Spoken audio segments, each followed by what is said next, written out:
Hi dear students, good morning. Today we will be continuing the discussion session for the first chapter. In last class, we discussed till page number 17, I think. Yes, we have completed the table 1.6. Today actually we have to continue from there, but some of you asked me certain doubts regarding that figure 1.4b and 1.4a. Starting from there again, we will be discussing regarding voltage drop and current distribution also. So if you have any doubt, I hope by this video it will be cleared. So here in question 14, page number 14, the two figures are given. The first figure, two bulbs B1 and B2, they are both of 3 watt power. They are connected parallel to each other and a voltage or potential of 6 volt is provided to them. And figure B, we can see the same bulbs are connected in series. As before, their power remains the same and the input voltage also remains the same. Now the first question is, in which circuit does the bulb glow with high intensity? The answer is figure A, that is figure 1.4a. The second question was, remove one bulb from each circuit. What do you observe? I think the students who asked me the doubts, they are having confusion in this question. So I will tell you what will happen in each case while we remove a bulb from them. So let me draw a rough diagram of this question. So we have two bulbs. In figure 1.5b, they are connected in series, and 1.4a, they are connected in parallel, right, in this manner. Both these cases, the bulbs remain the same and the input voltage also remain the same. Now what they have asked us is that they have told us to remove one bulb from the circuit, any one of the bulb. Okay, and they are asking us, what will you observe after removing the bulb? With the switch on, in the first case, that is figure 1.4a, you can see even if you remove the bulb which was already here, the current is able to flow through this part of the circuit. That means here we have a closed circuit. Therefore the bulb will glow. This bulb will glow and we will get light. But in the case of figure 1.4b, that is in the one which two bulbs are connected in series, if we remove one bulb, we had one bulb here, we removed it. If we remove the bulb, now the circuit is open. So current cannot flow. Okay, here the wire is not connected, right? We have removed the bulb. So what happens? The current cannot flow and thus the bulb won't glow. I hope it is now clear. In order for the circuit to work or the current to flow, the circuit should be closed. Here it is open, here it is closed. So here the bulb will glow, here it won't glow. That is the answer. Now what else? Why do the bulbs in figure 1.4a glow with maximum brightness? The first figure, that is the one in which the two bulbs are connected in series, not in series, in parallel, it produces much more intense light. Why is it so? That is a question. So you know that in parallel circuit, effective resistance is low. Effective resistance is low.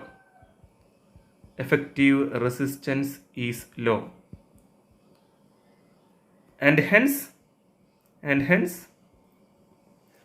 bulb glows with maximum brightness.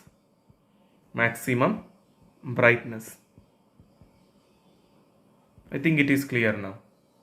It is a parallel circuit. Figure 1.4a is a parallel circuit, right?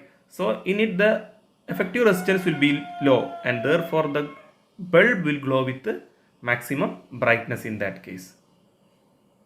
Okay, now what else? Now we had to do one table there, table 1.4, right? But I told you we won't be doing that, or we won't be doing that until we discuss the topic voltage drop, and we won't be discussing the same even after that class also. Many of you will have some doubts regarding potential drop or current distribution. Now in last class many of you had asked me, and now I will clear that, and after that we will try to do that question. And even if we try to do that, this problem, as I mentioned before, it is a practical question, or the one which we have to conduct as an experiment from the lab, physics lab. As I told you before, here the voltmeter and ammeter are the devices used to measure voltage and current. Voltmeter is always connected in parallel in the circuit, while ammeter is connected in series. Do not forget that. Now I will be again mentioning or discussing regarding the way by which potential drop occurs. As we discussed in last class, here we will be drawing two circuits or designing two circuits in which the resistance values will be the same, but one will be parallel, another one will be series. Okay, so let us start. Here I am considering two resistance values. One is 1 ohm and another is 2 ohm. Okay, let me draw the first parallel circuit here. Parallel circuit. Okay, so let me draw it. First let me keep the 1 ohm resistor. Then let me keep the 2 ohm resistor. And to both of these resistors, let me give a 6 volt battery. Okay, I am providing 6 volt battery to this circuit. You know that in the case of parallel circuit, the voltage will be the same for both of these resistance. This is because here you can see a common terminal, right? So between common terminals, the voltage remains the same. Between common terminals for the components, okay? Between common terminals for the electric components, the voltage will be the same. Here you can see these terminals are common for first resistance and the second resistance, that is 1 ohm resistor and 2 ohm resistor. So here the first point is, or the first thing you have to keep in mind is, in parallel circuit voltage will be a constant. Voltage will be a constant. Next thing is that whenever current sees a junction, here you have a 6 volt battery, current will be passed through this. Some of you were asking that whether the current flows from positive to negative or negative to positive. Actually this is a concept which you have already discussed in 7th standard, okay, but I will repeat it again. The actual flow of electrons, that is the real direction of electric current, it is from negative to positive. Okay, this is a negative terminal and this is the positive terminal. So the actual flow of electrons is from negative to positive. Negative to positive. But we have considered the conventional flow of current from positive to negative. Okay, the conventional flow of current or the conventional direction which we are considering is from positive to negative. It is opposite to the flow of electron. You will discuss why it is considered in that way and all in other classes. And if you need to know, you just ask me. Okay, now we have a lot of other things to discuss. That is why I am just skipping that. So here I have drawn the indication or the direction in which current flows from positive to negative. So while the current flow, and whenever current sees a junction, now you can see here there is a junction. The current can either flow to 1 ohm resistor or it can flow to the 2 ohm resistor. If that is the case, current will actually divide between these two resistors. Based on their resistance values, the total current I will divide into I1 and I2. One part of current will pass through 1 ohm resistor and other part of current will pass through 2 ohm resistor. For easiness, you can remember more amount of current will be flowing through the lower resistance. The remaining current will be flowing through the higher resistance. Okay. So I will help you now to actually measure or to calculate the amount of current passing through 1 ohm resistor and 2 ohm resistor. Okay. So how to do that? Now we have the total voltage in the circuit as 6 volt. It is the same for 1 ohm resistor and 2 ohm resistor. Right, it is the same for 1 ohm resistor and 2 ohm resistor. Now what is the total resistance of the circuit? What is the total resistance? Why I am asking total resistance? Because here we know the total voltage. And if we know the total resistance, by the equation V is equal to IR, or by rearranging it to V by R is equal to I, we can calculate the total current. You can calculate this current, okay, the total current. And from that value, you can calculate the I1 and I2. I1 flowing through 1 ohm and I2 flowing through 2 ohm. So for that, first of all, we need to find the effective resistance. Now we know that in a parallel circuit, effective resistance R is equal to R1 R2 divided by R1 plus R2. Okay. Therefore, here we have R1 as 1 ohm and R2 as 2 ohm. So if you substitute, you will get 1 into 2 by 1 plus 2. That is 2 by 3, right? This is the effective resistance. This is the effective resistance. 2 into 1 by 1 plus 2, or 1 into 2 by 1 plus 2. That is 2 by 3. Now what else? Yeah, I have to put the symbol of ohm here, right? Now we got the effective resistance. So we have to substitute that resistance value here, and we needed to calculate the I value, right? So the total voltage is 6 divided by the resistance we have calculated is 2 by 3. That will be equal to the total current, that is I. You know that if you divide in such a manner, the 3 will go to the numerator, and it will be like 6 into 3 by 2. 6 into 3 by 2. That is equal to 18 by 2, or that is equal to 9 ampere. 9 ampere. Now this is the total current. As mentioned before, this current is going to split here and here. We need to calculate in what amount it is going to divide. For that, the same equation is to be used in case of the first resistance and second resistance. Let me show you how to do that. So let me calculate that for the resistor 1 ohm. So here we have V is equal to 6 volt, R1 is equal to 1 ohm, and I1 is the value we need to calculate. Right.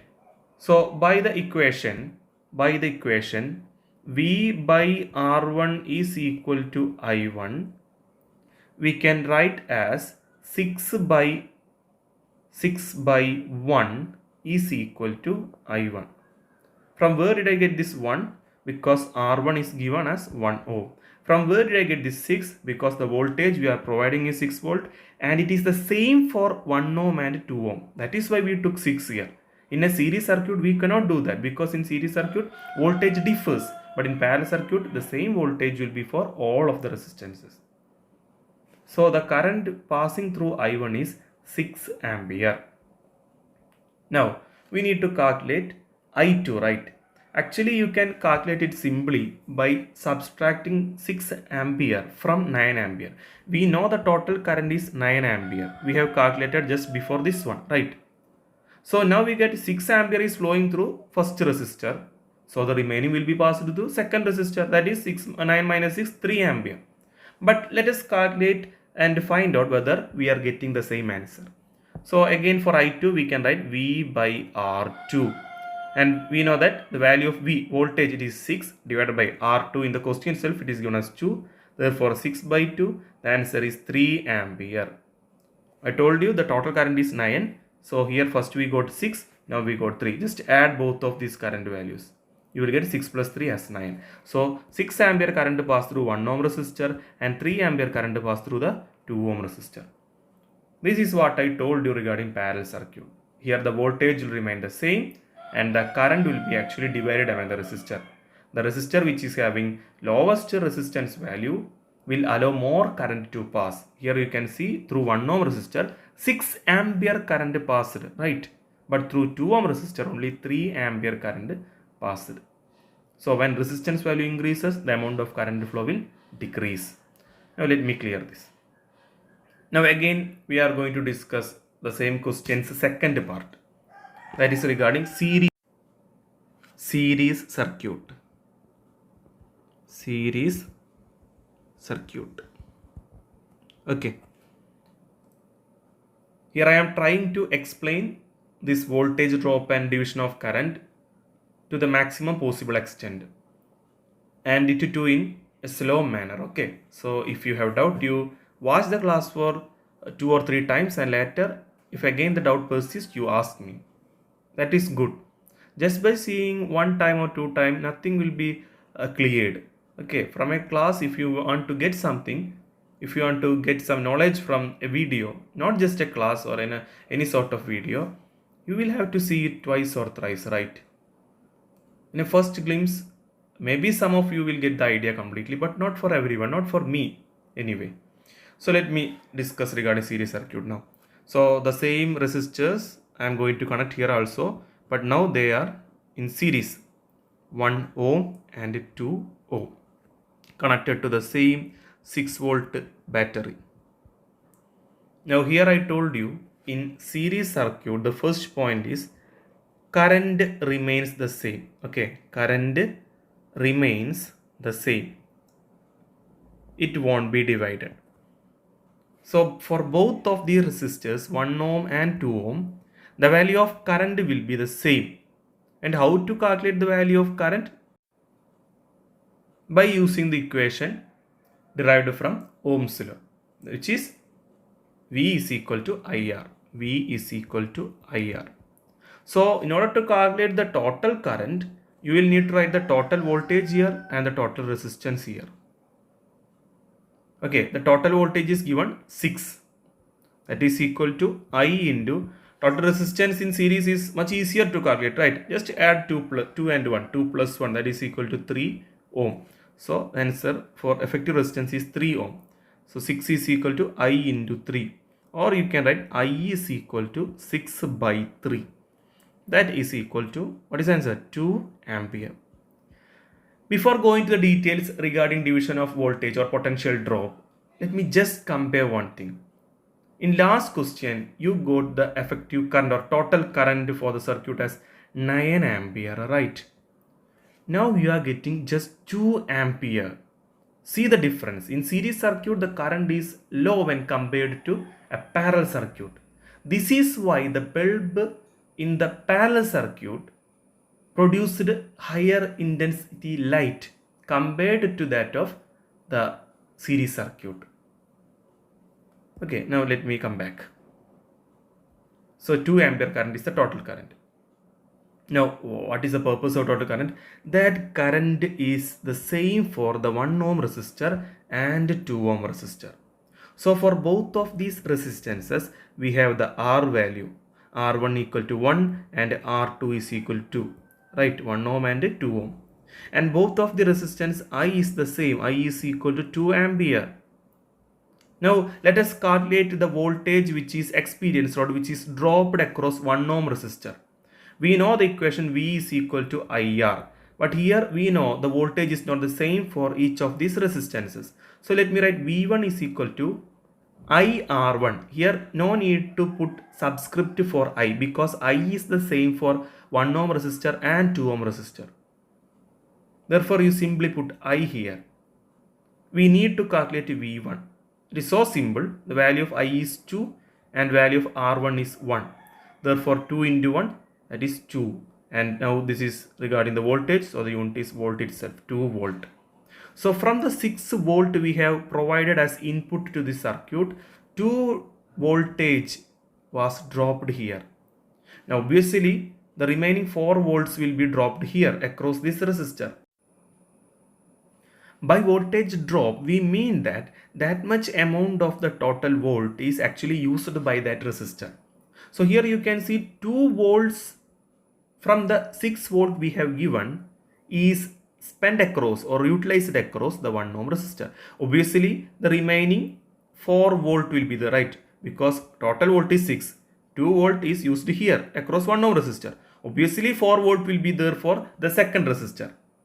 We can calculate the same by the equation. Let us see what will happen and whether the answer, which is 4 volt, is obtained as same from the equation. Let us see. So for I2 the value is same, so I am not going to put I2, it is 2 ampere itself. Now the value R2 for resistance value is 2 ohm, and the value of voltage is the one which we need to calculate. So V2 is equal to IR2, that is equal to 2 into 2, that is equal to 4 volt. You can see that from our observation itself we were able to tell that the remaining voltage will be 4 volt, it will be spent across 2 ohm resistor, and from the equation also we got the same answer. Now you see that the provided 6 volt is actually divided between the 1 ohm resistor and 2 ohm resistor. Let it be n number of resistor in the circuit. Then also the provided voltage will be divided among all those resistance values. All the equipments in a circuit, if the circuit is series, won't get same amount of potential, okay, same amount of voltage, which make them less efficient in working, or they may consume more current for the same power. You will understand what I am trying to tell you while we discuss the questions from the topic power. Okay, I think it is clear now. This is what we mention as voltage drop or potential drop across a resistor. Watch it twice, thrice, or how many times you want to, and later on if you are asking me doubt, be precise on what regards you have the doubt. Okay, I will try to help you, but not without your help. In order to help you, I will be there, but the first thing is you want to help yourself. That should be in your mind. Okay, so let me clear the board now. Now we will move over to the next page. Okay, we'll start from the topic heating effect of electricity, right?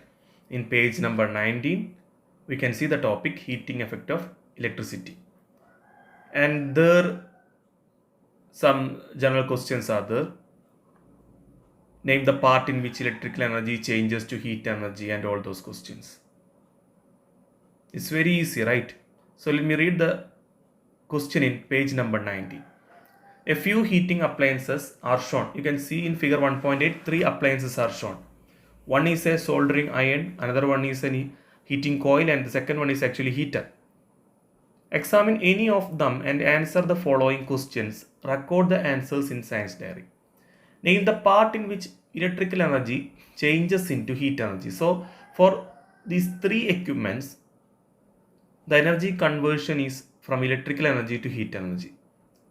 Now what part of that device convert electrical energy into heat energy? That is the first question. What part of that device convert electrical energy into heat energy? The answer is heating coil.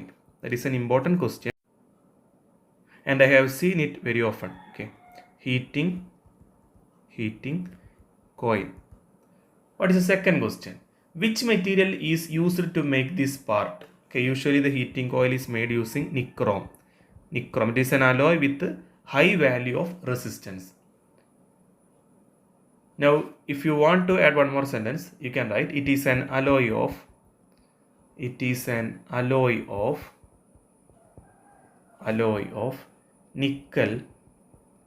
nickel, chromium and iron. You will discuss regarding this nichrome in last chapter of part 1 textbook of chemistry. Okay, now what is the third question? What are the peculiarities of such substances? So these substances like nichrome have certain peculiarities. That is why we use them as heating coils. So their peculiarities are, you can write high resistivity,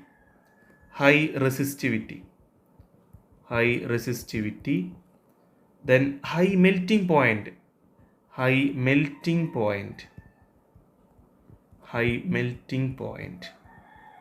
then third point, ability ability to remain in red hot condition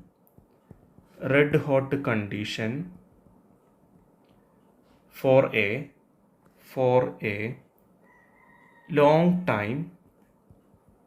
long time without getting oxidized.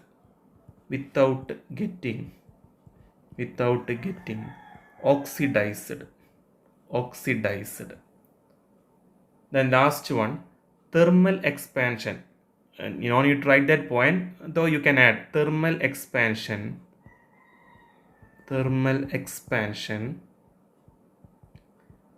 is negligible.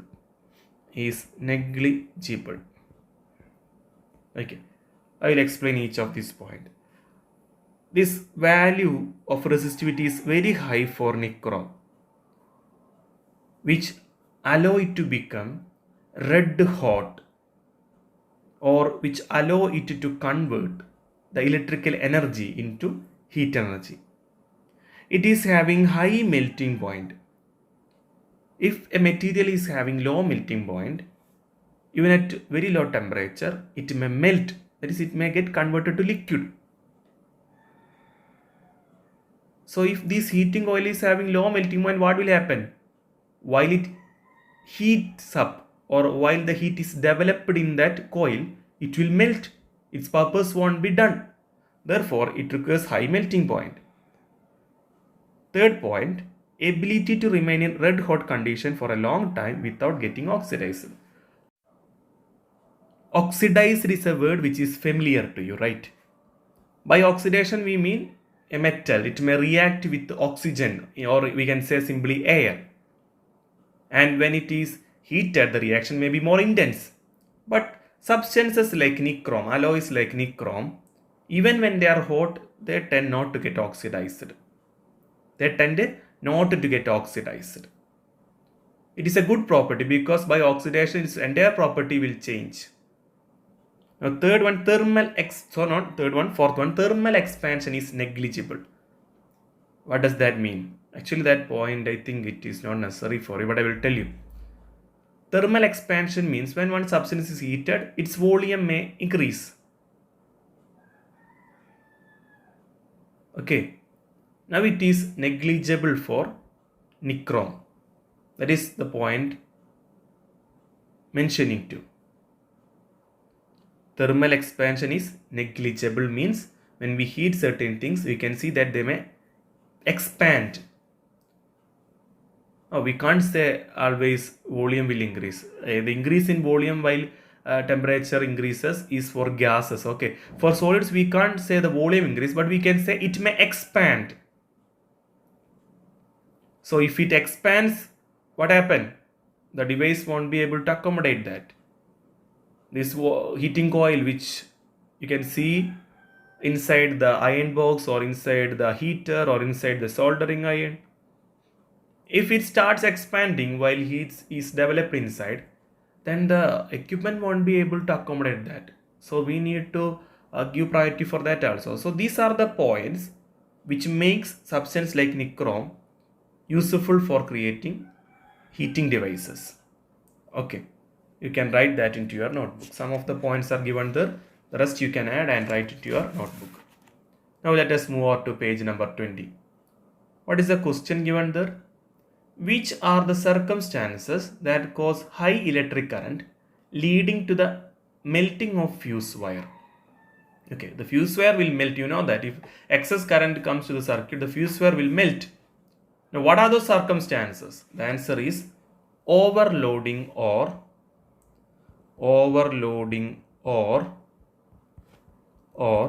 short circuit.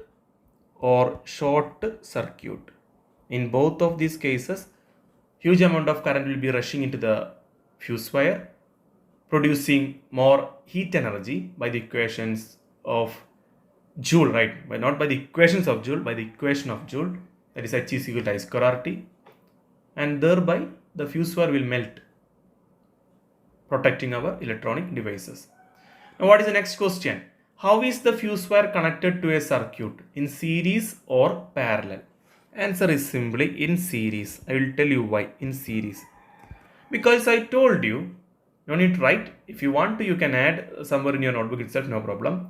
I told you, in a parallel circuit, even if one of the component is damaged or removed, the other part of the circuit will work quite well.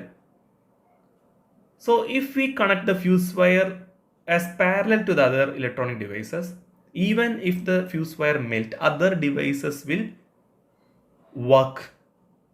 So what happens if excess current passes to the circuit and fuse wire melt, and even after that if other component works or they allow the current to pass through them, they will also get damaged. Right. Now what is the next question? You know that according to Joule's law, more heat will be produced when electric current is increased. What happened to the fuse wire due to this? So they are asking, if more amount of current is passed through any circuit, according to Joule's law, higher amount of heat will be produced, right? And what happens to the fuse wire due to this? Simply the fuse wire will melt. You can write the answer. Fuse wire will melt.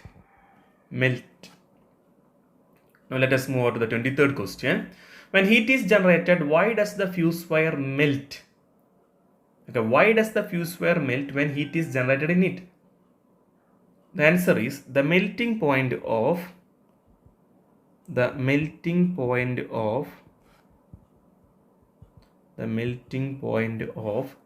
fuse wire is lower than that of other metals. Okay. Actually, the fuse wire is designed like it can accommodate some amount of current. We will fix that before keeping the fuse wire in our circuit. We'll first of all calculate the amount of current which is needed to be efficient working of our electronic devices in our home. Keeping that in mind, we may purchase the fuse wire which allow that amount of current to pass. Any value of current more than that permitted value creates heat which is more than the melting point of fuse wire. Okay, I will repeat, listen carefully. First of all, we will calculate the amount of current which is required for the electronic devices for our home to work efficiently. After that, we may purchase the fuse wire of required amperage. I know that that equation is familiar, right? Amperage is wattage by voltage. If you have watched the class, you know that amperage is a quantity associated with the fuse wire.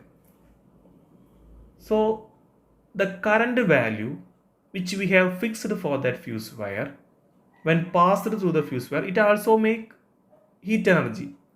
But the thing is that much heat energy can be withstand by that particular fuse wire.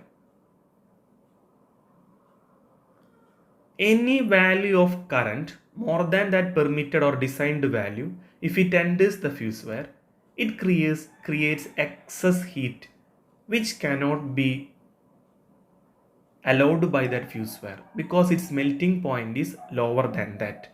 Therefore, the fuse wire will melt. Okay. Now, what is the question? When heat energy is generated, why does the fuse wire melt? So we wrote the answer, melting point of fuse wire is lower than that of other metals. Now what is the 24th question? When the fuse wire melts, circuit is broken. What happened to the current in the circuit? Answer. What happened? As the fuse wire melts, circuit will broken, or the correct word is circuit will be open. Okay. When the fuse wire melts, circuit will be open. That is the correct word. Now the answer for that question is the flow of current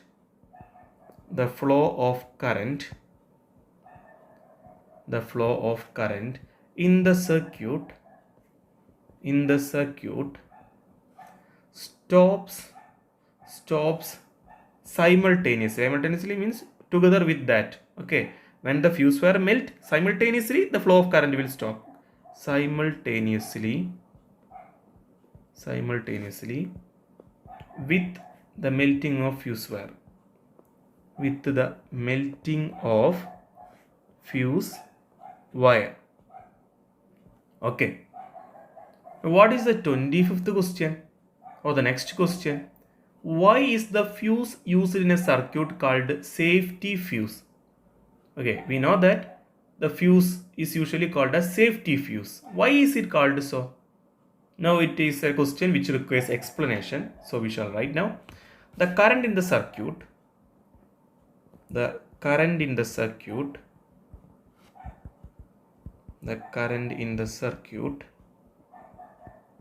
may increase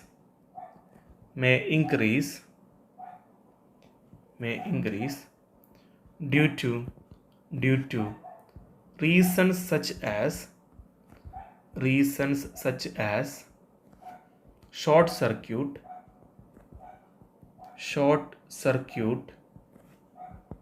overload, excess flow of current, or any problems in the insulation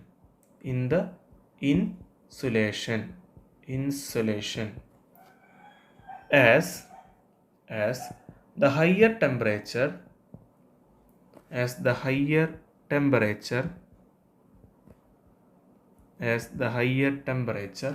produced in the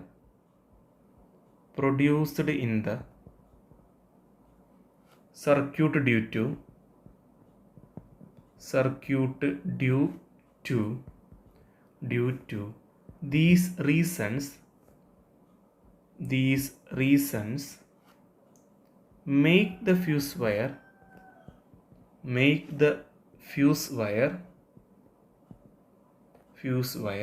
to melt and the flow of current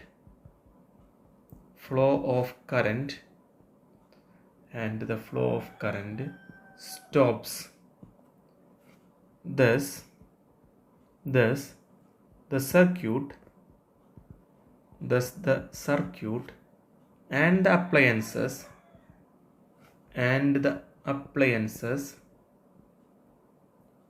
are protected.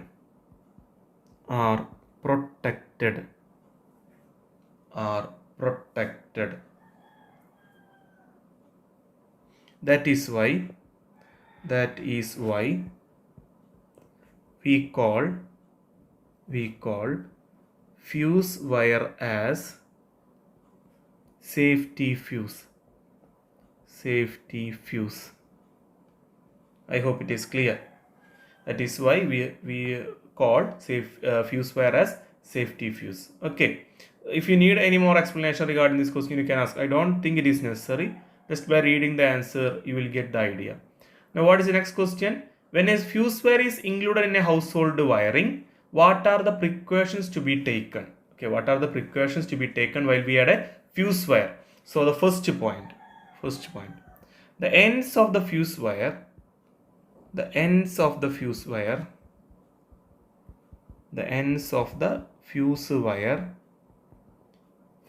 must be connected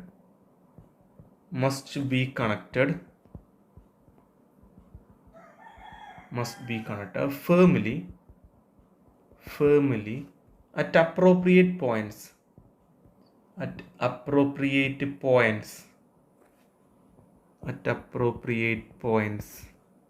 Second point, the fuse wire should not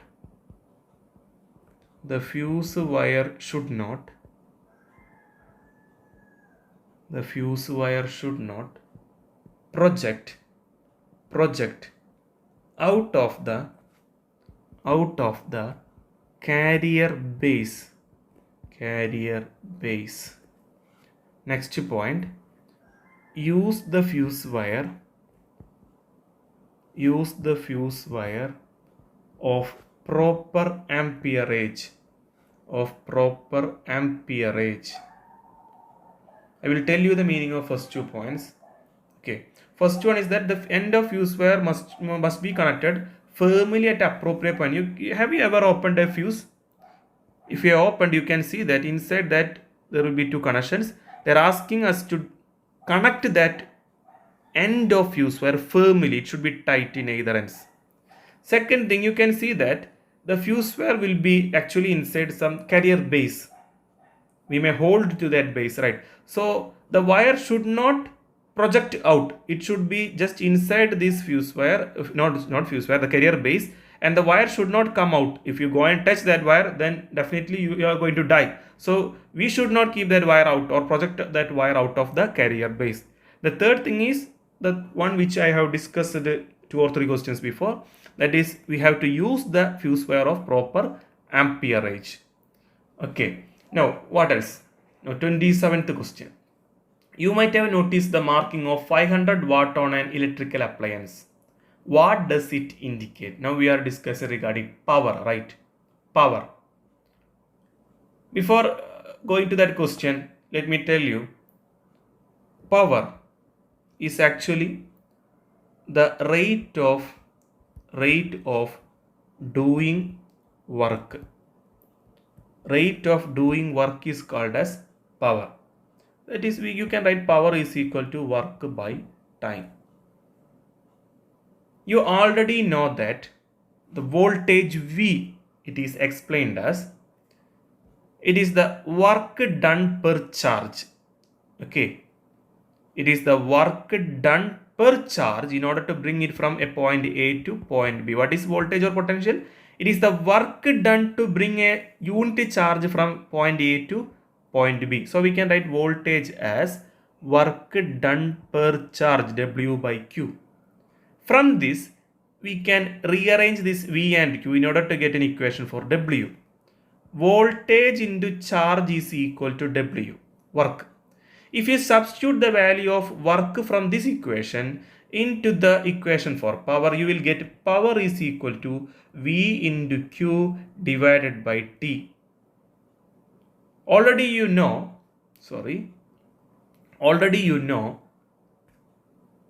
the rate of flow of charge is called as current. I is equal to Q by T. If you substitute I for Q by T here, you will get P is equal to V into I.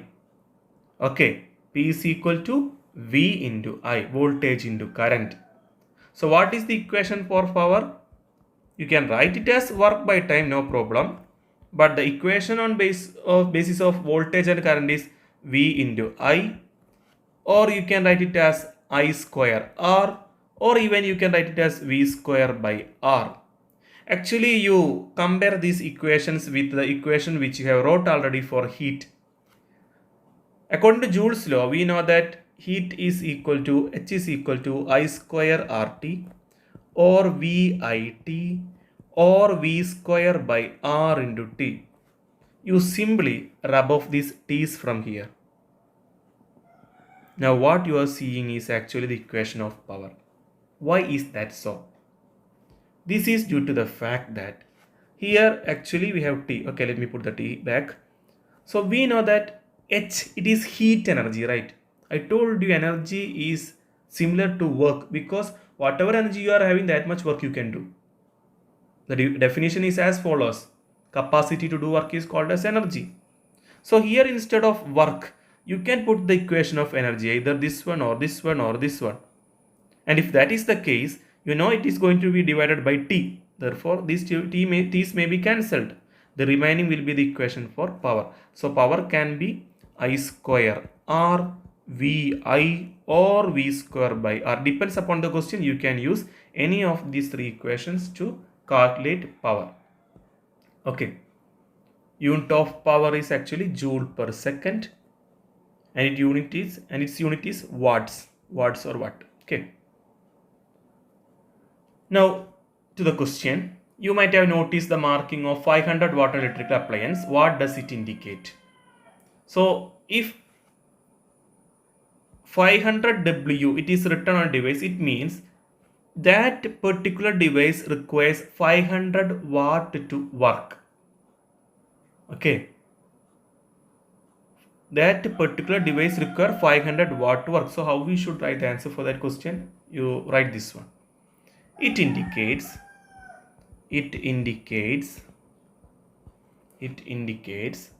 the power of the instrument.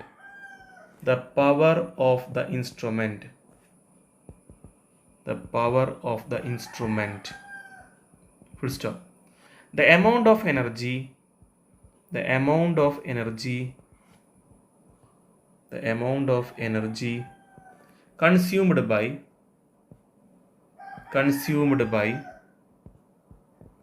an electrical appliance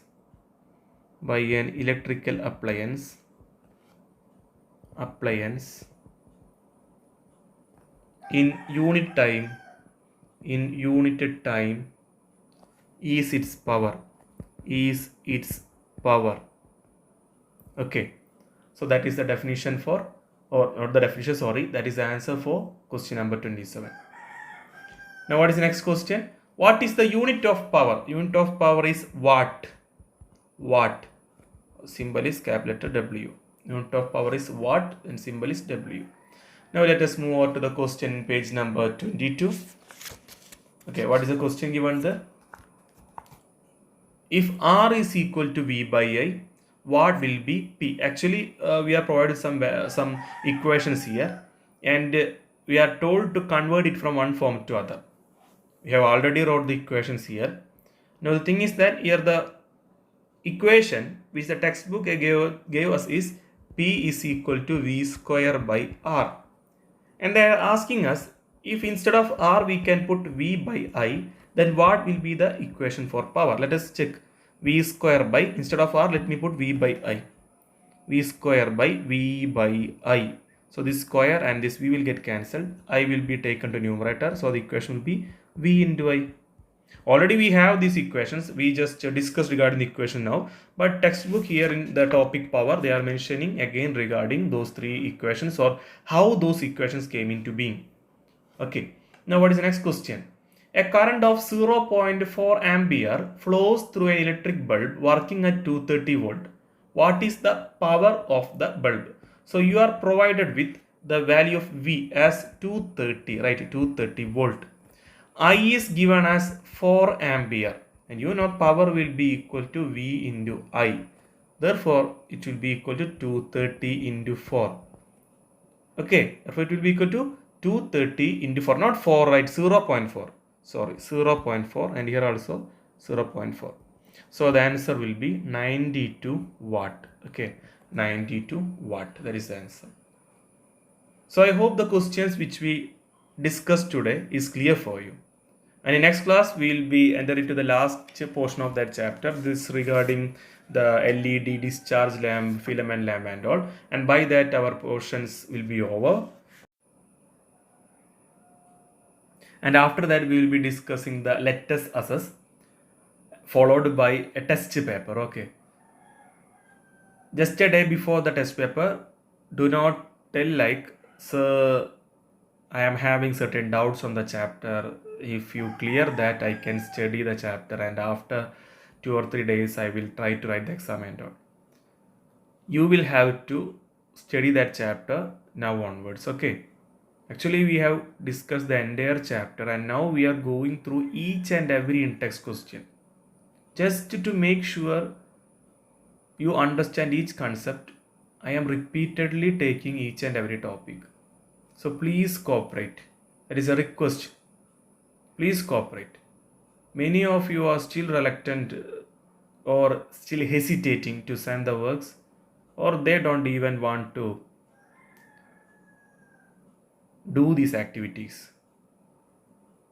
They don't know whether they are studying in 10th, 9th, 8th, 7th, 6th or some other lower classes. I don't know what they are thinking in their mind, but I hope everybody will come back and try to be your best. So we'll see you in next class. Thank you.